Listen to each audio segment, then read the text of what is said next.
Misantresh has just turned 4 years old. As my gift, I devote this video to him. Dark Souls is newsflash incredible. It is deep, it is dark, and it is awfully reminiscent of our universe. That, I think, is one of the reasons it is so captivating. It is a story of entropy that brutally mimics our world, and people inside it trying to escape or accept it. As much as physicists would like to brag about their predictions, nobody alive currently knows how our universe will end, or will it even end.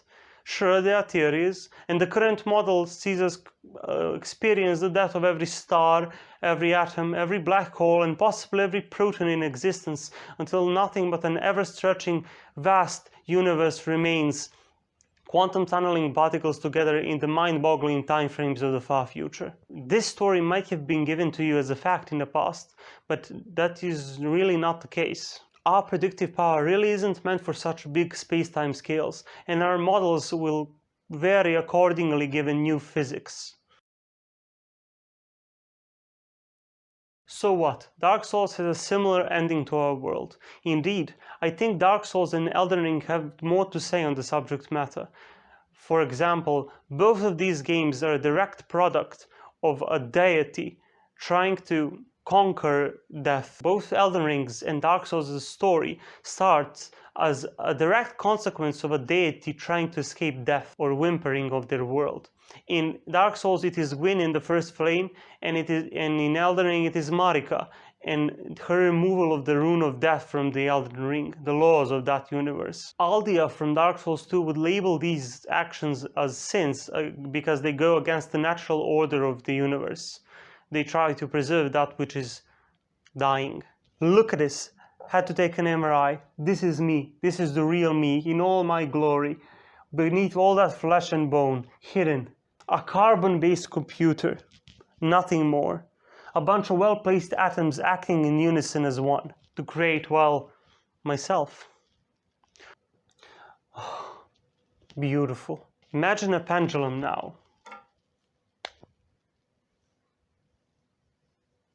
A pendulum.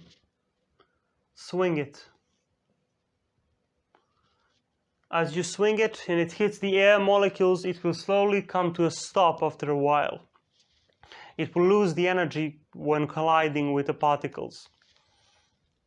But does the universe need to go that way?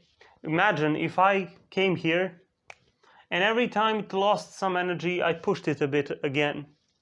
I could make this pendulum swing forever, as long as I'm alive and I can push. This is analogous to every physical process.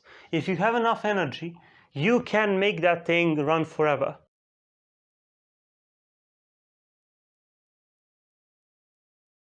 So knowing this can be your entire life as a pendulum. You are not meant to die. Evolution just built you very poorly, because you are not its prime purpose. Its prime purpose is making life survive. And as you can see, life is still around 3 billion years later. So, if we look at it that way, we can notice that life is a physical machine of sorts. And life itself is rejuvenating based on just energy.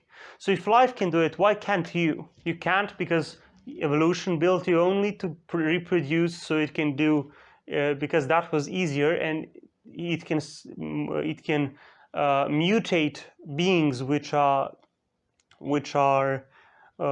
short-lived faster. That is why you live only a fucking decades, and while life lasts 4 billion years.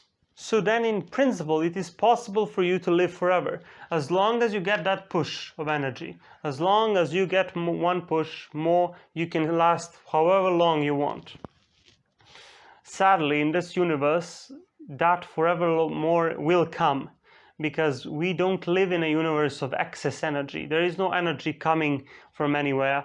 It is just all there, all at once. And if you live in such a universe, you're constantly losing usable energy. One day you will run out of it, and when you do, that is it. That's that. You're dying. The last usable energy in the universe will be around black holes, something called the Hawking radiation. that you can use to run very slow simulations of brains. And after that, well, that's it. In our current models, that is it. If you have energy coming from somewhere, like the sun, and hitting organisms, you can basically make some process run forever, in principle.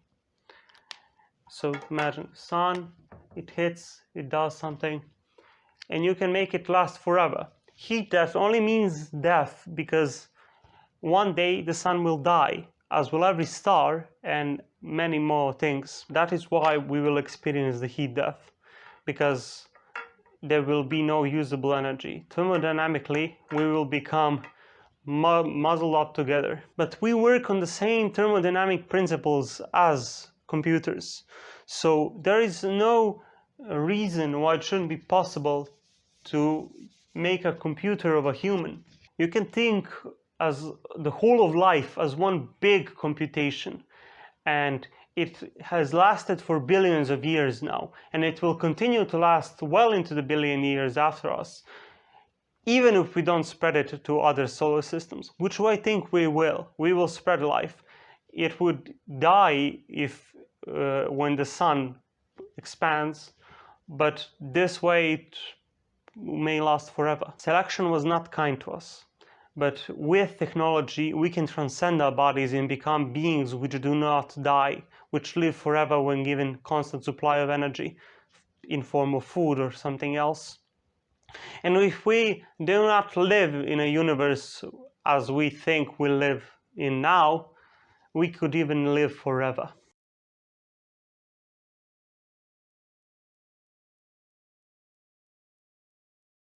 Or we can place ourselves into silicon. If our current assumption about the future of the universe remains, how many of us would like to stay in simulations forever? Something akin to the Dark Souls' Painted Worlds. The Painted Worlds really do remind me of simulations and things which can help us run from the cruelty of reality. Something akin to a simulation, as I said. Slowly, as the rot comes to destroy the old simulations, they burn away the last world and go into the next as a fresh start. I see humanity's future in Dark Souls 3. All the options represent the end games for a species, and all of them appear bleak. But one that stands out is the one that really hammers home the darkness of our universe, and that is the dark ending, the ending where you snuff up the flames for good. Even in that ending there is hope left, as your firekeeper says, one day tiny flames will dance across the darkness, and like those linked by Lord's past.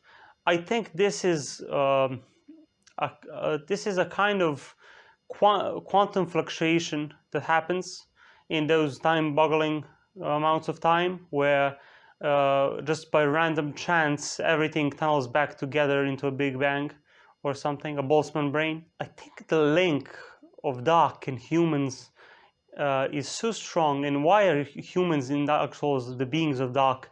I think they're the beings of dark because we kind of seek darkness. We seek the unknown. We seek to understand how the universe and life works. I believe humanity. Will this be the end of humanity as well? Will we just whimper into the dark? Possibly. Or maybe our current known physics is wrong and we will not whimper, but the universe will continue to exist forever.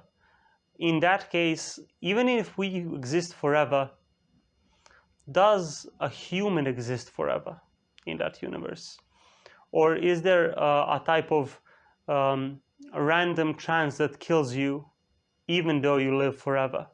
Because you live forever, and if there's even a minimal chance of your death, then Of course, you will die if you're living forever. Forever is a long time scale. Our brains will not handle such a thing no matter how big we create them. And quantum tunneling, as I said, may kill us even given enough time. I personally believe we will reach the immortality tipping point in the latter half of this century as humanity, and no other humans will die unless by their own choice. I believe I can imagine in such a world that we will even add silicon to our existing brains, making us smarter and capable of more things. For example, we may be able to control multiple bodies at once. Maybe a metallic crab at the bottom of the ocean sipping that beer whilst being a cube satellite in outer space, and maybe being a human on planet Earth eating crabs on some Hawaii beach. So all of them with minimal lag, the least we can do at least, and all of them existing at the same time being you. I think you will change this century from being a human to being more of a, you are this being that has all these things together. It will not be connected to the body as much as it is currently. How is Elden Ring so big? Like, it's huge, and the underground it has, and the fast and the speediness of the combat. I mean, I like to play wretch, strength, dexterity, big bonk stick, go kill, nothing else. And Elden Ring was amazing for that. It was amazing. Every single boss is so well crafted for that. You gotta dodge. There is minimal window for mistakes. It is really good. Misanthrope was born on the 5th of December 2018. He has now turned 4 years old. I want to celebrate his existence. He is my god. He is the god. He has no powers. He has no other forms. This is him. This is literally Misanthrope. I'm holding him. And his full title is Misanthrope the Endless Weakling. Happy birthday. And I hope you have a nice new friend.